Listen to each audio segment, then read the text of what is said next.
자, 이제 114쪽 볼게요. 두 번째, 객관적으로 입증된 취득인데 봅니다.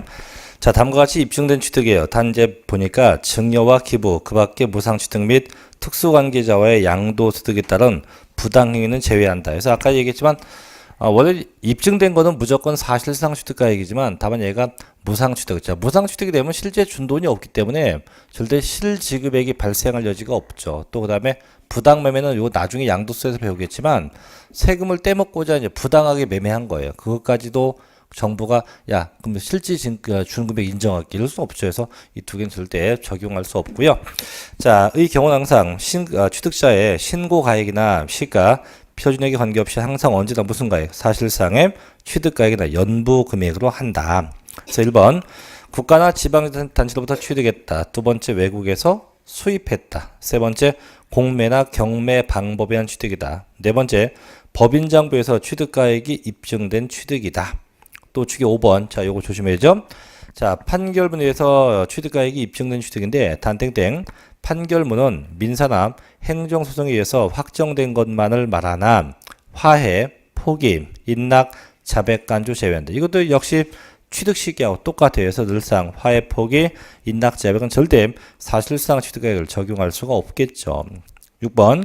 자, 부동산 거래 신고 등에 관한 법률에 의해서 신고서가 제출돼서 검증된 취득도 마찬가지입니다. 그래서 항상 6개 국수, 공판, 장검, 국가, 수입, 공매, 판결문, 법인장부, 검증은 항상 무슨 가격? 사실상의 취득가액에 의한다. 그래서 요 세 가지.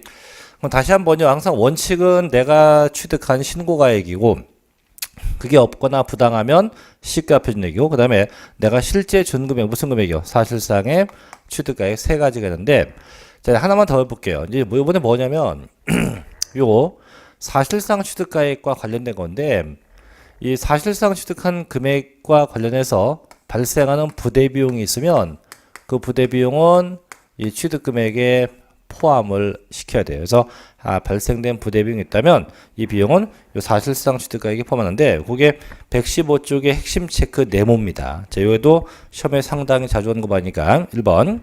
자, 사실상 취득가액에 따른 취득가격이나 연부금액은요.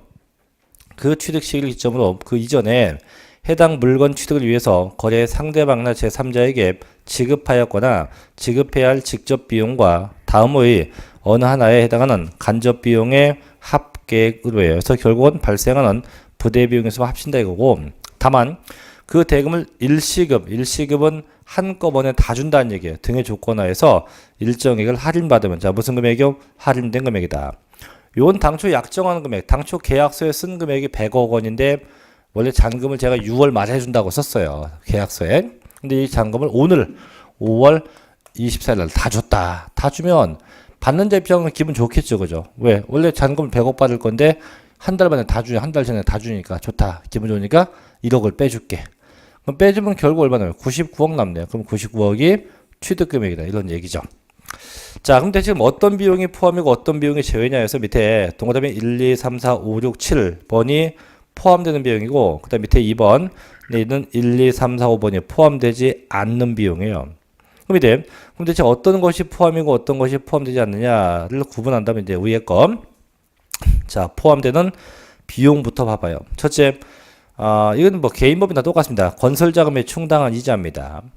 두 번째, 2번은 조심해야 돼요. 할부와 연부에 따른 이자입니다.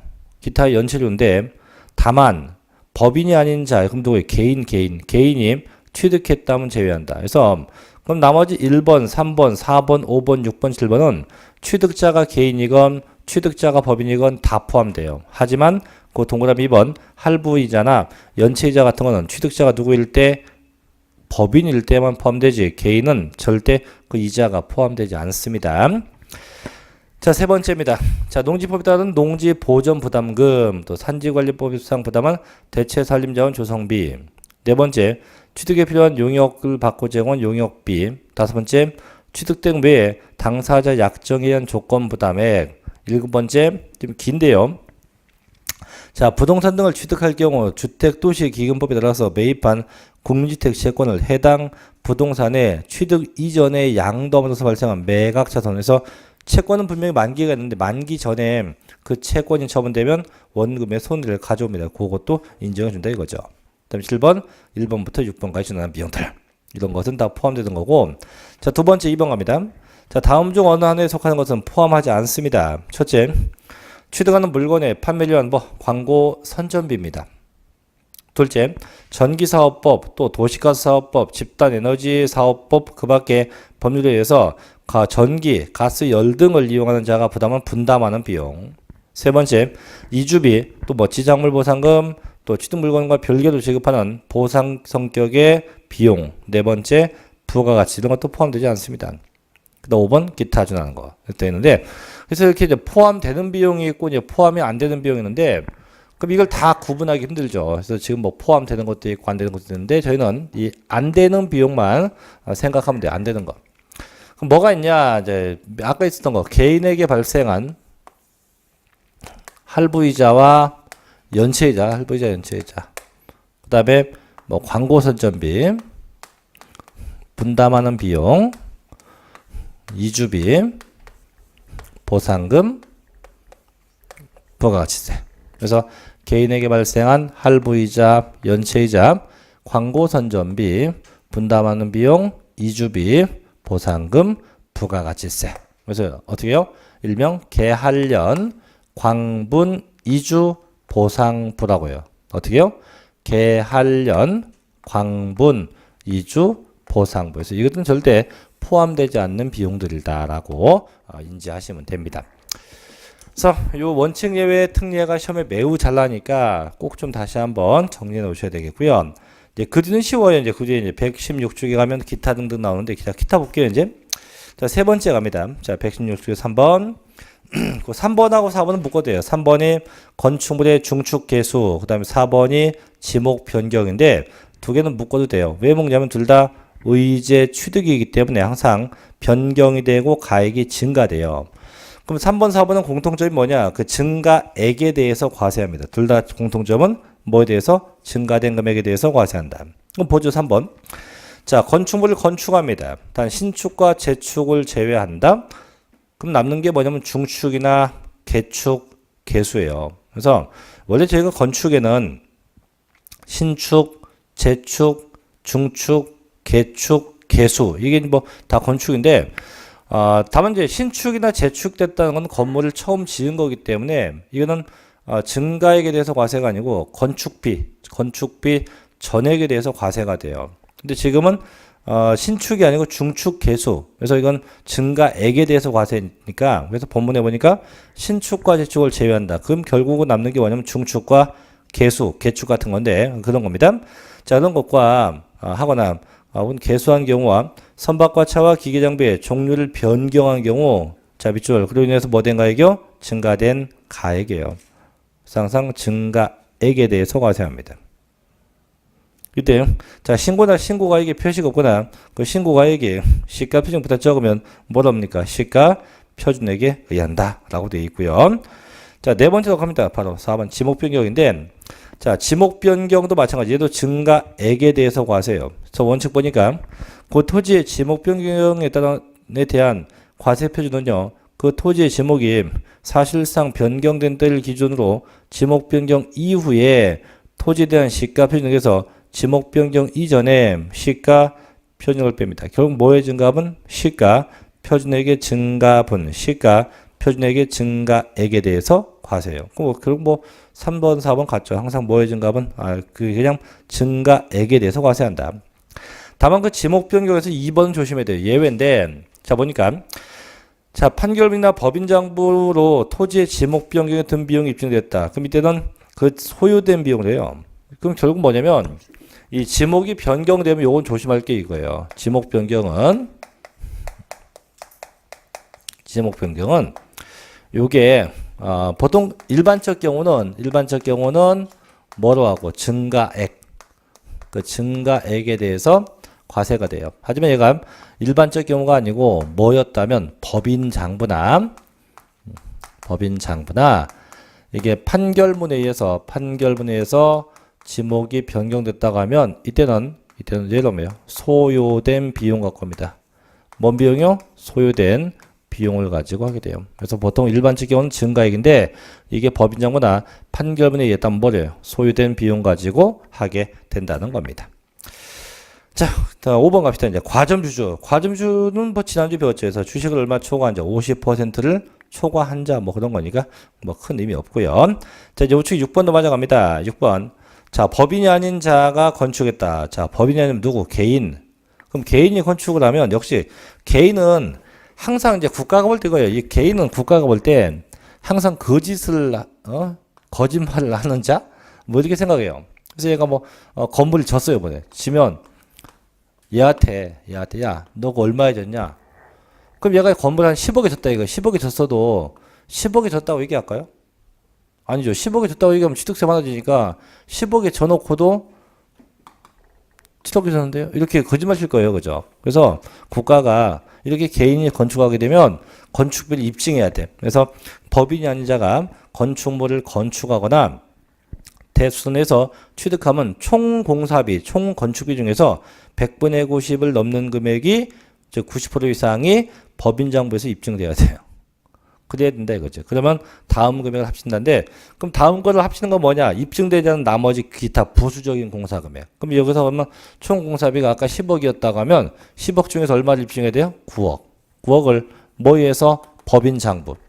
그럼 이 법인장부에 의해서 입증한다는 얘기는 무슨 얘기냐면 네가 공사를 어차피 얘가 못할 거 아니에요. 못하니까 땡땡건설, 뭐 현대면 현대건설 쪽에다가 공사 도급을 줄 거예요.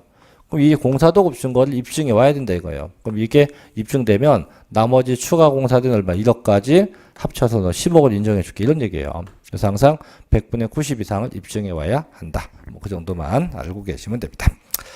그래서 나머지 뭐 3, 4, 5, 6번은 뭐 큰 의미 없죠. 그래서 나머지 다시 한번 항상 원칙, 예외, 특례 규정 꼭 좀 기억을 해 주시기 바라고요. 자, 이제 넘어가죠. 이제 세율로 가봅니다. 쭉 가서 121쪽에 문제인 게 7번째 세율이죠. 보니까 출제의 수도 엄청 많아요. 22, 23, 24, 25, 26, 27 매년 납니다. 그래서 올해도 변함없이 취득세 세율은 날 거고요. 물론 양도세도 납니다. 올해는 취득세하고 양도세가 다 날 건데 그럼 일단 요거 좀 적어 볼게요. 자, 이제 과세 표준까지 봤으니까 곱하기 세율로 갑니다.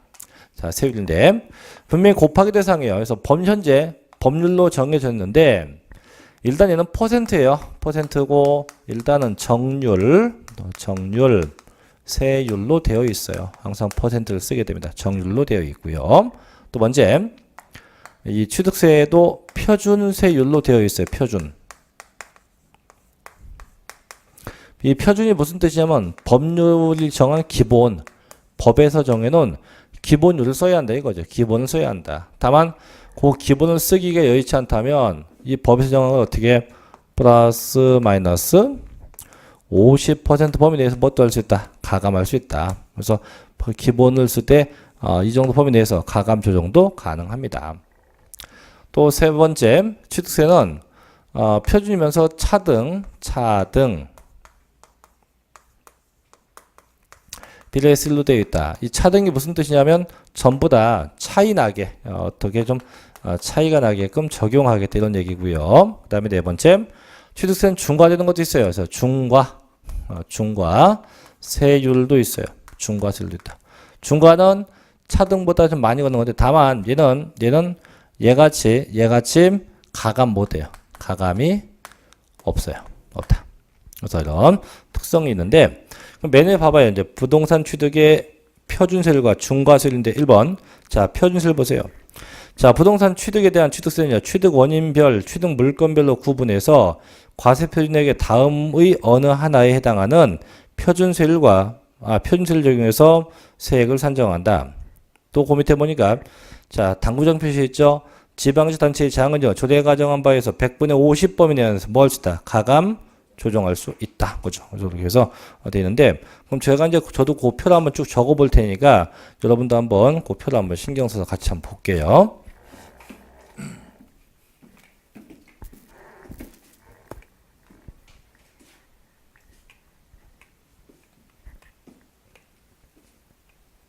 요즘에 참 공부하기도 좋은 때인데 놀러 가기도 참 좋은 때 같아요.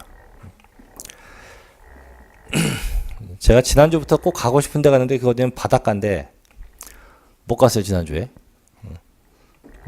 가려고 했더니 끔찍한 거예요. 운전하고 가려고 했더니. 그 귀찮은 거예요. 귀차니즘 때문에 못 간 건데. 가서 뭐 하고 싶냐. 딴 거 할 건 없고, 그냥 가서 이제 폭죽 있잖아요. 바닷가 가서 폭죽 한번 퐁퐁 날리고, 그 다음에 뭐 회 한 접시 먹고, 그냥 소주 한 잔 딱 먹고, 그 다음에 그냥 오면 음주운전 걸리니까, 그렇게 먹고서 바닷가에 민박 있잖아요. 민박 잡아서 고스톱 한번 치고, 그리고 오고 싶은데, 근데 지난주에 못 간 이유가 왜 못 가냐면 갈 놈이 없어요. 혼자 가면은 소주를 못 먹고 오잖아요. 술 마시고 가야 되는데, 마시고 혼자 차에서 죽치고 있다가 오면 되는데, 그건 청승 맞은 거니까, 그래서 좀 갈 멤버를 찾는데, 그 잘 없네요. 그래서 요번 주는 가려고 했더니, 요번 주는 집에 가서 고추밭에 물 줘야 되는 생각 또 못 가고, 참 불쌍합니다. 다음 주는 특강하니까 못 가고, 세법이 특강한다니까 다들 웃더라고요. 야, 민법도 하는데 네가 왜 하냐. 어쨌든 세법도 해요. 세법도 할 거 많아요. 제가 보통 세법이 뭐 한다고 하면 야, 네가 왜 하냐는데 참 나중에 시험 끝나고 보면 알아요. 시험 끝나고 보면 이놈의 세법이라는 이놈이 참 쳐 죽일 놈이다. 쳐 죽일 놈 이게. 문항수는 16문항, 그죠? 제일 꼬두발리 과목이고, 제일 할 것도 없는 과목인데 불구하고, 나중에, 이제 시험에 임박해서도 마찬가지고, 시험장 가서도 마찬가지고, 발목을 붙잡는 건 얘예요, 얘.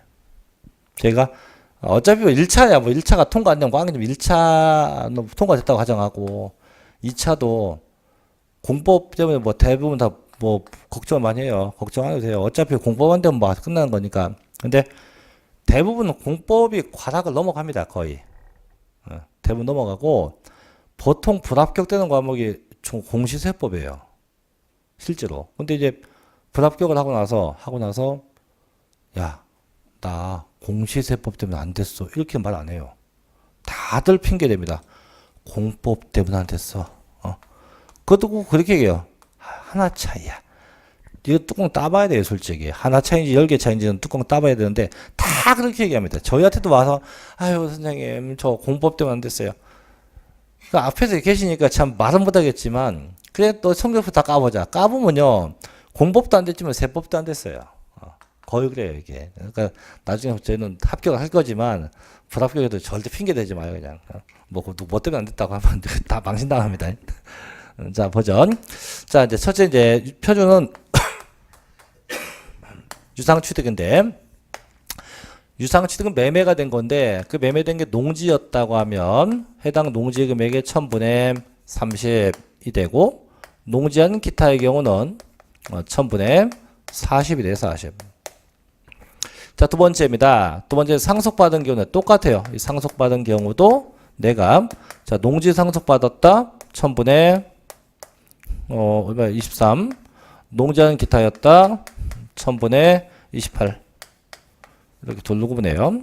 세 번째 이 증여인데 요거는 조심해야 돼요. 이 증여 받은 경우는 얘같이 뭘 받았냐가 아니고 누가 받았냐 대체 누가 받았냐 누가 줬냐가 누가 받았냐예요. 그래서 받은 자가 첫째 비영리자 학교 같은 경우 자, 이렇게 비영리자가 받았다고 하면 1000분의 28을 내고 저희 같은 개인이 받게 되었다. 형님과 동생 같은 게 받았다. 하면 1000분의 35가 돼요. 35가. 그 다음에 원시 취득도 있어요. 원시 취득. 자, 신축이나 중축 같은 건데 이 상태가 되면 1000분의 28을 됩니다. 그 다음 마지막에 각종 분할 취득이 되면 이거 작년도에 나왔던 건데 이때는 1000분의 23으로서 과세가 되게 돼요. 이렇게 해서 각각의 세를 쓰게 되고 다만 하나 더 이 유상 취득한 건데요. 유상 취득한 건데 유상 취득에서 하나를 더 조심할 게 있어요. 뭐냐면 그게 주택이에요. 주택이 유상 취득입니다. 주택의 유상 취득인데 그래서 주택이 매매가 됐거나 이런 건데 그래서 주택이 유상 취득이 되면 주택 가격별로 첫째가 주택 금액이 6억 이하 6억 이하는 해당 주택 금액의 1000분의 10이 되고 6억 초과 9억 이하가 되면 해당 주택 금액의 1000분의 20이 되고, 셋째, 그 금액이 9억 원이 초과되었다면 해당 주택 금액의 1000분의 30을 쓰게 돼요. 그래서 주택에 대해서만큼 이렇게 주택의 가격별로, 주택의 금액별로 각각 구분해서 써요. 조심할 건 분명히 주택이 유상 취득된 경우에 한정됩니다. 주택이 유상 취득된 경우에 한해서만 이렇게 적용하지, 뭐 주택이 상속이나 증여되었다면 그냥 해당하는 율을 바로 쓰면 됩니다.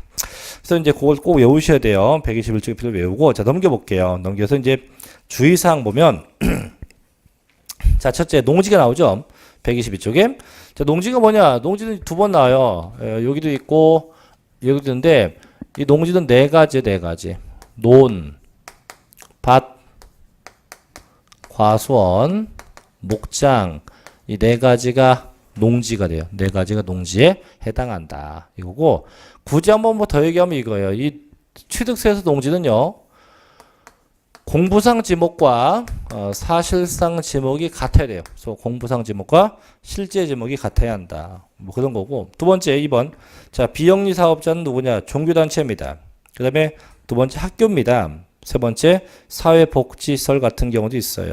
네 번째, 양로원 보육원. 다섯 번째, 정당 등도 있네요.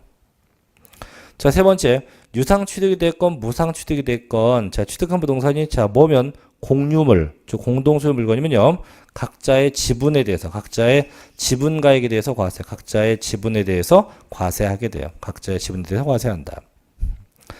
자, 네 번째, 건축. 자, 신축과 재축은 제외요. 그럼 남는 게 중축인데요. 자, 중축 같은 거나 개축 같은 거나 개수로 인해서 건축물 면적이 증가돼요. 증가되면 그 증가된 부분에 대해서 뭐로 봅니까? 원심 취득으로 모아서 과세한대요. 그래서 그럼 신축이 됐건 중축이 됐건 똑같아요. 1000분의 28을 쓴다 이거. 1000분의 28을 사용하게 돼요. 1000분의 28을 사용하게 된다 이겁니다. 여기까지가 취득세 보수율 표준세율이라고 하는 거고요. 자, 넘겨봅시다. 자, 넘겨서 이제 125쪽에 가요. 자, 두 번째 중과입니다. 중과. 이게 기본이고, 자, 얘보다 많이 걷겠다. 많이 걷는 게 중과인데요. 보죠. 이제 중과세율. 중과세율은요, 저 표준보다는 세금을 좀 더 걷겠다. 좀 더 많이 걷겠다는 게 이게 중과세율이에요. 그래서 기본보다는 좀 더 걷겠다.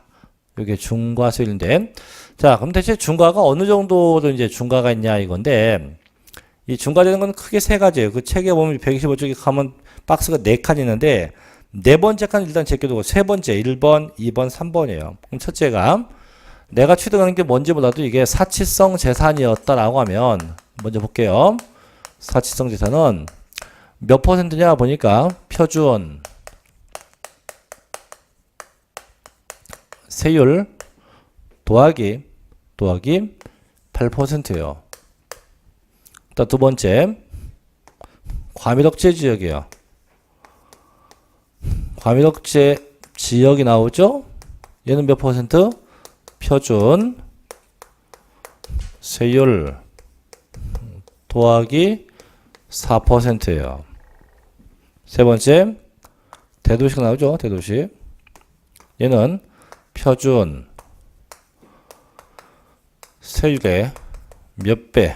3배 마이너스 4% 돼요. 이 세 가지인데, 그럼 이게 어떻게 하는 거냐? 하는 방법은 앞에가 공통점이 다 이게 나와요. 전부 다 앞에 보니까 표준세율 나오고, 그거에서 얘는 뭐 예외지만 뭐 도하고 3배 빼기 산데, 그럼 얘는 이거예요. 앞에 있는 율, 이것들을 다 각각 어떤 건지 몰라도 해당하는 걸 쓰는 거예요. 쓰고 거기다 더하기 8, 뭐 더하기 4 이렇게 하는 건데, 이런 겁니다. 가령 예를 들면, 자, 갑시가 요번에 이따만한 건물을 취득해서 건물을 봐요. 매매로 취득했다. 예, 매매로. 그럼 건물을 유상 취득해요. 그럼 건물이 매매가 되면 얼마입니까? 1000분의 40이에요. 그럼 몇 퍼센트입니까? 기본이 4%. 이거 내면 돼요. 세금 내면 돼요. 내면. 그럼 두 번째. 자, 이번에는 이 건물을, 자, 신축되었다. 신축되면 얼마? 신축되었다고 하면 1000분의 28, 2.8%가 돼요. 이렇게 쓰는 게 이게 뭔지 이게 기본이니까.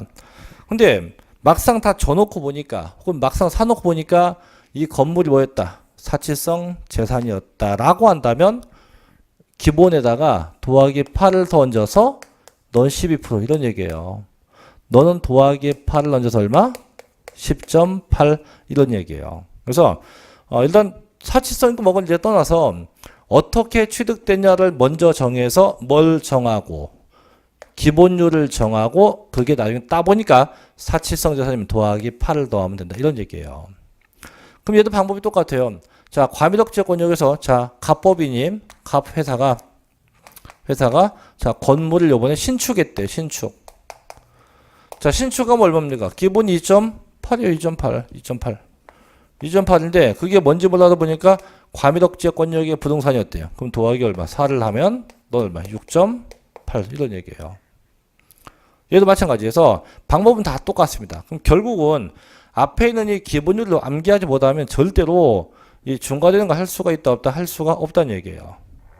그 다음에 이따 얘기하겠지만 과미덕지역권역이 어디냐면 수도권 대도시예요. 대도시가 어디냐고요? 수도권 대도시예요. 둘 다 동네가 같은 동네예요. 똑같은 지역이에요. 근데 똑같은 지역인데도 불구하고 세율을 법에선 달리 규정하고 있어요. 달리 정하고 있어요. 근데 이걸 저희 시험에서 이걸 아직 물어본 적이 한 번도 없어요. 왜냐면 대도시하고 이 과미덕지역권역하고 잘 보면 법 자체에 법에 문제가 많아요. 이건 아마 조만간 다시 개정될 수 있을 건데 근데 개정할 의지도 없어요. 왜? 개정할 필요도 없는 게 거의 해당되는 게 없거든. 그래서 이건 이따 얘기하겠지만 그래서 현재 나와 있는 게 뭐냐면 이렇게 각각 쓴다고 되어 있는데 끝이 아니에요. 여기서 다시 두 개가 동시에 중복된다면 이게 있어요. 또 이런 말이 있어요. 중복되면 이것도 아니고 이 밑에 거도 아니고 얘를 쓴대요. 뭐의 세배? 표준 세율의 세배를 쓴다. 이게 네 번째 칸이에요. 이게 이 말도 안 되는 게 이게 더 있다 이거예요. 동시에 중복되면 뭔지 몰라도 중복되는 게 있대요. 또 뭐가 있냐면 하나 더. 요번엔 사치성 재산하고 대도시가 중복되는 경우도 있어요. 이렇게 사치성과 대도시. 그러면 몇 퍼센트에는 표준 세배 빼기가 아니고 플러스 4%입니다. 이렇게 해서 이런 것도 있어요. 그래서 이게 맨 마지막 칸에 중복되는 거에서 기억의 1번과 3번, 니은의 2번과 3번이. 그래서 동시되는 것도 있다고 되는데 뭐 동시되는 것까지 뭐 다 볼 건 없어도 일단 기본이 이 세 개는 좀 알고 있어야 돼요. 그래서 사치성 재산은 몇 퍼센트입니까? 표준세율 더하기 8%, 과미덕지역권역은 표준세율 더하기 4%, 대도시는요. 표준세율 몇 배? 3배 빼기 4% 이렇게 각각 내용만 구분해 놓으시면 될 것 같네요. 자, 그거 하나씩 볼게요, 이제. 자, 교재 126쪽에 가면 이제 사치성 재산이 나올 건데, 거기부터 하나씩 볼게요.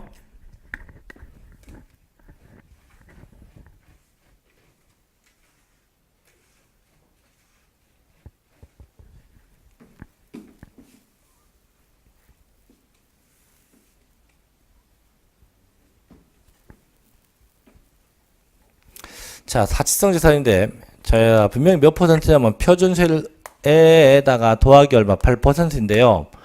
요건 이제 저희가 이제 보기 편하게 쓴 게 8%고, 원래 법전에 써 있는 건 이거예요. 법전에 써 있는 건 8%란 말 대신에 중과 기준 세율. 항상 이 중과 기준은 무조건 2%예요. 2%에 100분의 400을 합한율을 쓴다. 요게 원래 모형칭이에요. 그래서 표준세율에다가 어떻게 중과 기준 2% 100분의 400을 합쳐서 적용한다. 이거고 다음에 사치성 재산을 할 게 없어서 이제 몇 가지 좀 내용을 볼게요.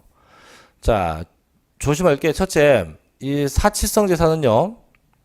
일정한 시차를 두고 취득해도 중과가 돼요.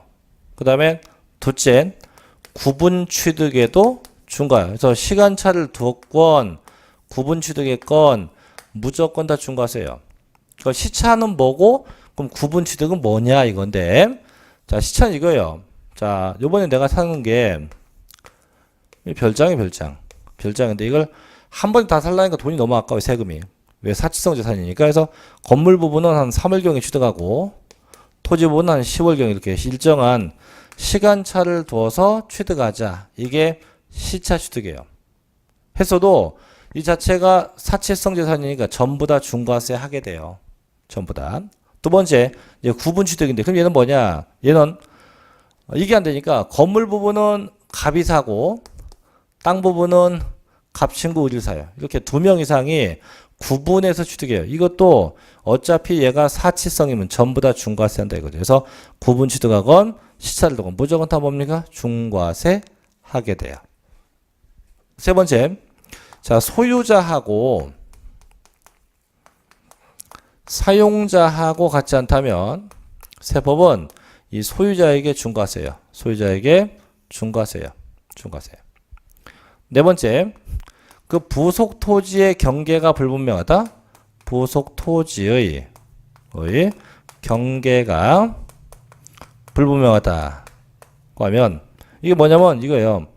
얘도 보다시피 건물이 있고 땅이 이렇게 있잖아요. 그죠? 그래서 항상 건물이 있으면 땅이 있는데 세금은 무조건 건물과 땅이 동시 과세돼요. 이 건물과 땅이 동시에 과세가 돼야 돼요. 그래서 건물이 중과세가 되면 땅도 중과세. 건물이 일반 과세면 땅도 일반 과세. 이렇게 돼야 돼. 이렇게. 그럼 대체 이 땅이 어느 정도 과세냐? 이 경계에 있는 만큼 경계로 이 경계인데 이게 이 경계만큼에 대해서 요만큼이 중과 대상이에요. 그럼 경계가 어느 만큼이냐? 이 경계는 항상 담장으로 둘러싸진 만큼에 대해서 중과가 돼요. 그럼 쌤 담장 없을 수 있잖아요. 그치? 담장이 없을 수도 있어. 없으면 그게 바로 토지의 경계가 불분명한 케이스가 되는 거예요. 그럼 이 상태로 되면 어떻게 하냐? 무조건 이때는 건물 바닥 면적의 10배 면적, 바닥의 10배 면적에 대해서 과세 10배에 대해서. 그래서 이게 세 가지가 있어요. 별장도 있고 고급 악장, 그 다음에 세 번째 고급주택. 그래서 이 세 가지가 이 토지의 경계가 명백하지 않다면 무조건 몇 배? 바닥 면적이 10배까지 과세 대상 면적에 해당이 됩니다. 자, 1번부터 볼게요. 자, 첫째 뭐가 나옵니까? 별장 나오죠? 1번. 자, 첫째가 별장이에요. 이거 지난달로 뭐 얘기했는데 일단 별장은 건축물일 중과가 돼요. 건축물일 중과가 되면 and 그 부속 토지도 함께 중과해서 건물과 토지가 동시에 중과되고 이때 이 토지의 경계가 명백화된다. 이 토지의 경계가 불분명하다. 무조건 몇 배? 바닥 면적의 10배까지 과세가 된대요. 그럼 대체 별장이 뭐냐 이거죠? 자, 뭐 보긴 뭐요? 늘상 보던 거지고. 자, 첫째는 주택이에요, 주택. 주택인데 주택이요. 상시 주거용이 아니었대요. 또 있어요. 또 뭐든 오피스텔. 네. 또 있어요. 오피스텔은 용도가 두 개예요. 그죠? 뭐도 있고 업무용도 있고 주거용도 있는데 안 쓴대 그거에. 안 쓰면 역시 안 쓰고 어떤 용도 둘 다 휴양의 용도, 휴식의 용도면 전부 다 세법상 별장으로 봐요. 그래서 상시 주거가 아니었다, 상시 업무나 주거가 아니었다. 그럼 전부 다 뭐다? 별장으로 본다. 이런 얘기죠. 자, 볼게요. 자, 126쪽에 1번 별장 갑니다. 자, 주거용 건축물로서 늘 주거용으로 사용하지 않고 휴양, 피서, 놀이 등의 용도에 사용하는 건축물과 그 부속 토지를 말합니다. 또 개인이 소유하는 별장은 그 본인과 가족이 사용하는 것이고요. 법인 또는 단체가 소유하고 있는 별장은 그 임직원 등이 사용하고 있는 것으로 합니다. 또 주거와 주거 외의 용도로 겸할 수 있도록 건축된 오피스텔이나 혹은 기타 유사한 건축물로서 사업장으로서 사용하고 있음이 사업자 등록증으로 인해서 확인되지 않는 경우는 뭡니까? 별장으로 본다. 그럼 결국은 상시 주거가 아니든가 상시 업무용이 아니면 전부 다 뭐가 돼요? 별장에 속하게 돼요. 또 축배지 맨 위에 자, 중과범인데 봐요. 소유자 이외의 자가 즉 세입자가 되겠죠. 세입자가 주택을 임차해서 별장으로 쓰는 경우도 중과세 대상이 됩니다. 즉 소유자하고 사용자하고 똑같지 않다. 그럼 누구한테 중과한다? 소유자에게 과세 혹은 중과세 한다는 거죠. 두 번째, 자, 별장용 건축물의 보수된 토지의 경계가 명백하지 않다. 이게 무조건 몇 배? 무조건 10배에 해당한 토지가 그 보수 토지예요. 무조건 10배까지 과세가 돼요. 다음 세 번째, 다음에 해당하는 농어촌 주택이에요. 농어촌 주택의 경우는 중과되는 별장으로 보지 않는데요. 원래 상시주거 아니면 다 별장인데 얘가 어디 있었다? 농어촌에 있다면 봐준대요. 다음 밑에 기역, 니은, 디귿번의 요건이 다 충족돼야 됩니다. 첫째, 그 대지 면적이 660제곱미터 이내에 돼요. 뭐가 촌집의 대지 면적이 660 이내고 건물 면적은 150제곱미터 이내야 돼요. 그래서 대지가 660 이내, 건물은 150제곱미터 이내야 됩니다. 두 번째, 그 건축물의 가격이요. 자, 토지 금액을 제외한 건물 금액만입니다. 6,500만 원 이내에 돼요. 6,500만 원 이내에 합니다. 그러면서 세 번째, 다음 중 어느 하나의 지역에 있지 않아야 돼요. 첫째, 광역시에 소속되는 군 지역이나 수도권 지역, 즉 수도권에 연접한 촌 지역은 안 돼요. 둘째, 국토의 계획 및 이용에 관한 법률상 지정된 도시 지역이나 허가구역도 안 돼요. 세 번째, 소득세법상 투기 지역도 안 됩니다. 넷째, 기타 관광단지도 안 돼요. 그럼 그런 지역 빼면 남는 게 어디냐? 깊은 산골에는 아주 촌집 같은 경우는 봐준다 이거죠. 그게 아니면 절대 봐줄 수 있다 없다? 없다 이겁니다. 그래서 여기까지가 별장이고. 자, 두 번째 골프장도 가볼게요. 이제 2번. 자, 골프장인데 뭐 골프장도 큰 어려움 없어요. 자, 골프장 봅니다. 자, 골프장도 이제 건축물이 중과가 돼요. 되고 앤드 얘는 부속 토지가 아니고 그냥 토지예요, 토지. 그래서 건축물과 그냥 토지입니다. 왜냐면 골프장은 건물보다 땅이 많기 때문에 토지고 다시 앤드 골프장에 나무 인목도 중과 인목. 그래서 골프장은 건축물도 과세, 땅도 과세, 인목도 과세예요, 과세. 근데 저 골프장이 뭐니? 자, 골프장은 반드시요 회원제 골프장만 과세입니다. 반드시. 또 반드시요 원시 취득돼야 돼요. 원시 취득된 경우에 한해서 과세요. 그럼 대체 원시가 언제냐? 골프장은요 등록할 때 중과가 돼. 등록할 때 이때 등록에는요 변경 등록이 포함돼요. 변경 등록을 포함해서 전부 다 중과합니다. 그래서 등록하거나 변경 등록을 포함해서 중과한다. 그럼 등록 안 하면 어떻게 하냐? 자, 등록 안 했어요. 등록 안 하면 사용할 때 중과가 돼요. 그래서 골프장은 뭐 이 정도만 보시면 돼요. 그래서 회원제이고 원시 주택에 대해서 중과한다. 뭐 시험에 날 일은 없어요. 자, 세 번째 갑시다. 3번. 자, 3번. 자, 뭐가 나옵니까? 고급 오락장인데 얘도 마찬가지. 얘도 건축물이 중과가 되면요. 건축물 중과되면 앤드 그 부속 토지도 함께 중과가 돼요. 이때 이 토지의 경계가 불분명하다. 토지의 경계가 불분명한 몇 배? 바닥 면적의 10배까지 과세가 돼요. 그럼 고급 오락장 뭐가 있냐 이건데 뭐가 있기는 대표적인 게 뭐 유흥주점이죠. 그죠? 유흥주점. 이런 것들이 있어요. 있어요. 있는데 자, 이제 얘는 조심할 게 있어요. 뭐냐면 자, 이제 읽어봅시다. 자, 3번. 127쪽 맨 밑에 3번. 자, 고급 오락장입니다. 보전.